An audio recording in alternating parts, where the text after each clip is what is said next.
Hello hi friends, అందరూ ఎలా ఉన్నారు? అందరూ బాగున్నారా? అందరూ బాగుండాలని కోరుకుంటున్నా. అలాగే మీకు మరో మంచి వీడియోతో మీ ముందుకు వస్తున్నాను. ఇంతకుముందు నేను నేపాల్కి క్రికెట్ మ్యాచ్లకు వెళ్ళిన విషయం మీకు ఆల్రెడీ పార్ట్ 1 వీడియోలో మీకు చూపించాను. ఇది పార్ట్ 2. నేపాల్లో మేము నేపాల్తో 3-0తో క్రికెట్ మ్యాచ్ గెలిచి తర్వాత నేపాల్లో మేమున్న పోఖ్రా నుంచి కాఠ్మండూకి వెహికల్లో బయలుదేరాము. అక్కడ కాఠ్మండూలో ప్రసిద్ధిగాంచిన పరమశివుని ఆలయం ఉంది. సో మాకు అక్కడి నుంచి మళ్ళీ రిటర్న్ ఇండియా బార్డర్కి మా ప్రోగ్రాం ఉంది.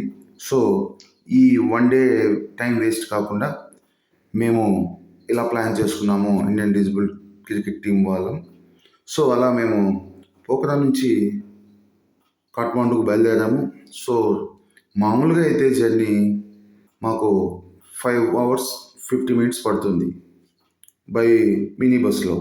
సో ఇక్కడ ఏమైందంటే మొత్తం రోడ్లు, ఘాట్ సెక్షన్స్ మొత్తం చాలా దారుణంగా ఉన్నాయి రోడ్లు. సో మాకు వెళ్ళేదానికి 10 గంటలు, రిటర్న్ 10 గంటలు పట్టింది.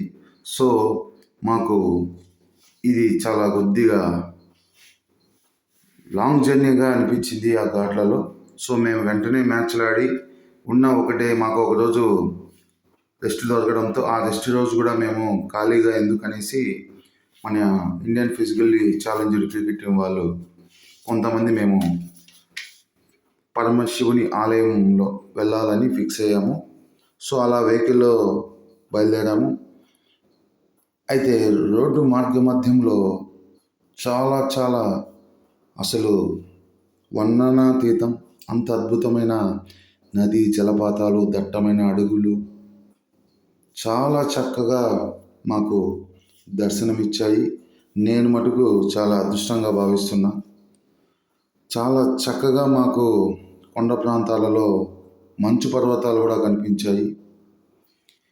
నేపాల్లో నేను అంత ఎక్కువగా అనుకోలేదు, కానీ ఇంత చక్కటి వాతావరణం, ఇంత చక్కటి టూరిస్ట్ ప్లేస్ అని నేను వెళ్ళేంతవరకు అంత పెద్దగా నాకు తెలీదు.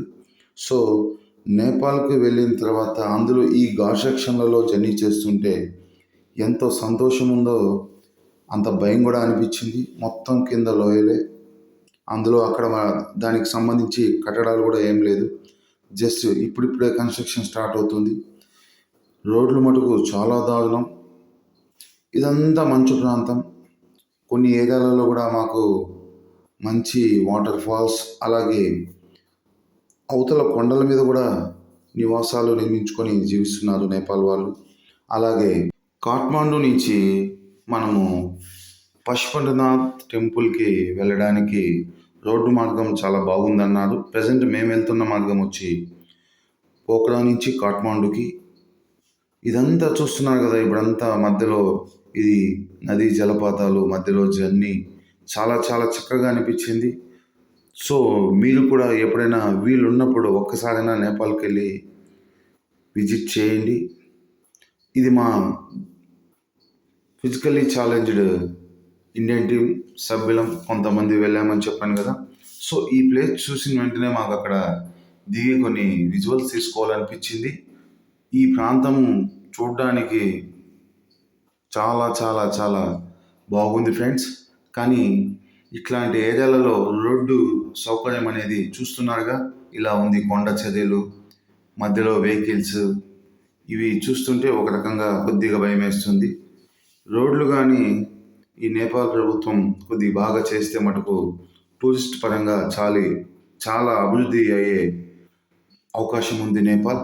ఈ జర్నీలో మాకు ఎక్కడ అలసట కానీ ఏ ఇబ్బంది కలగలేదు, కానీ భగవంతుడు శివయ్య దయ వల్ల. కాకపోతే ఈ రోడ్లు అసలు అతలాకుతలం చేసేసాయి మమ్మల్ని. మొత్తం ఘాట్ సెక్షన్, దట్టమైన లోయలు, రోడ్లు సరిగ్గా లేవు. అలాగే చూడటానికి మటుకు మాకు రుద్రాక్ష చెట్లు ఎక్కువగా కనిపించాయి. అలాగే ఇక్కడ నేపాల్లో ముఖ్యంగా ప్రసిద్ధిగాంచింది ప్రతి ఒక్క రుద్రాక్షి ఇక్కడి నుంచే సరఫరా అవుతుందంట.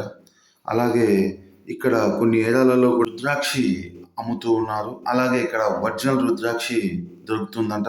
ఇప్పుడే చూస్తున్నారు, మేము కాఠ్మండూలోని పశుపతినాథ్ టెంపుల్కి ముఖద్వారం ముందుకు వచ్చాము. అలాగే మేము మా దివ్యాంగుల భారత జట్టు స్వామివారి దర్శనం కోసం వెళ్తున్నాము. అలాగే ఇక్కడ స్వామివారి దర్శనానికి ముందు మాకు రుద్రాక్షులు అమ్ముతూ చాలామంది కనిపించారు. అలాగే కొంతమంది అఘోరా సాధువులు కూడా మాకు దర్శనమిచ్చారు. కానీ స్వామివారి ముఖద్వారము ఎంత చెప్పుకున్నా తక్కువే. ఇంకోటి ఏంటంటే లోపలికి సెల్లులని స్విచ్ ఆఫ్ చేసుకొని వెళ్ళాలి. అక్కడ పోలీసు వారు ముందే హెచ్చరించారు. ఇవన్నీ రుద్రాక్షి కాంప్లెక్స్లు, ఒరిజినల్ రుద్రాక్షలే దొరుకుతాయి నేపాల్లో మొత్తం.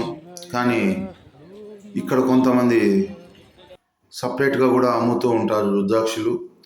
పోలీసు వాళ్ళు మఫ్టీలో వస్తే వీళ్ళు దాపెట్టుకుంటూ ఉంటారు. సో ఈ కాఠ్మండూలో మన పశుపతినాథ్ టెంపుల్ గురించి మనం ఎంత చెప్పుకున్నా తక్కువే. అలాగే ప్రతి ఒక్కరూ ఒకసారి నేపాల్కు వెళ్ళి పశుపతినాథ్ని దర్శనం చేసుకుని స్వామివారి కృపకు అందరూ పాత్రలు అవుతారని, అలాగే అందరూ బాగుండాలని కోరుకుంటున్నాను. Thank you friends.